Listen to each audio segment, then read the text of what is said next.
Assalomu alaykum qadrli yurtdoshlar. Navbatdagi ishimizni tayyorlanganiga ancha bo'lganu videoga qo'ymadim va ham hozir eshiklarimiz kichikroqdan chiqib qolgan. Keyin orqa tarafiga bitta eshik, bitta rom qilgan kelganmiz. Bu eshik romlarimizga toshlar bosilgan. Romga shu ko'rinishda, shu fasonda bo'lgan. Bu yerda ochilishi yo'q bo'lgan romimizni. Eshigimiz jinni ustalar kirib chiqib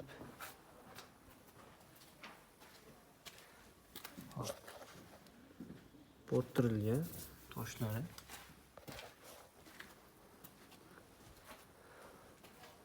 Hop bu yerda bakovoy eshik bilan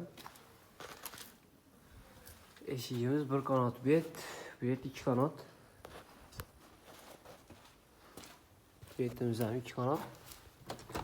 Toshli bo'lgan aynaklari. Ikki tomonlari. Balkon ruchkalarda bo'lgan betlar ham. Ichkaridan ko'rinishlari. Bu yerga bo'lakcha patagoniylar kelgan. Hop, ruchka jinda bo'lmayapti. Mana ruchkalari ham juda chiroyli ishlab qo'yilgan. Toshimizga. Bu oddiy oynakka bostirilgan tosh. 03 oynakka tosh bostirilgan.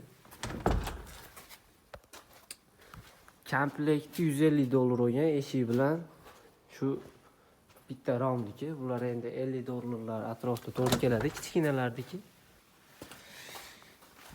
Atak bu eshiklardagi $150 ga komplekt bosilishi bilan to'g'ri kelgan. Bu bakovoy rom. Bu ochiladigan 3 ko'zli rom. Bu yerdan bakovoy rom bo'lgan. Ustalar ish qilishib juda yomon qilishgan.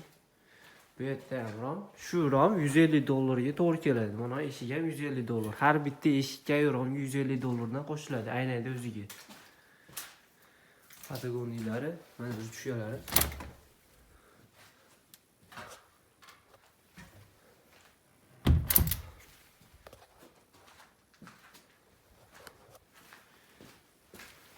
Bu yerda ham tashqi ko'rinishlarini ko'rsatib.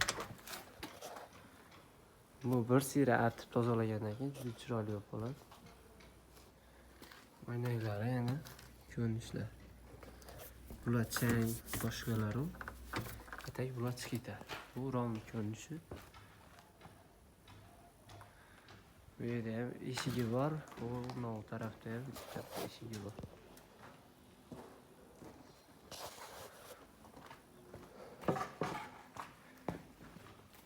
Tashqi fasaddan ko'rinishi qonus. Kimga shunaqa xizmatlar kerak bo'lsa, vodiy bo'ylab dastavka ustunlik ishlab bepul. Pastdagi nomerlarga aloqa qilib olasiz.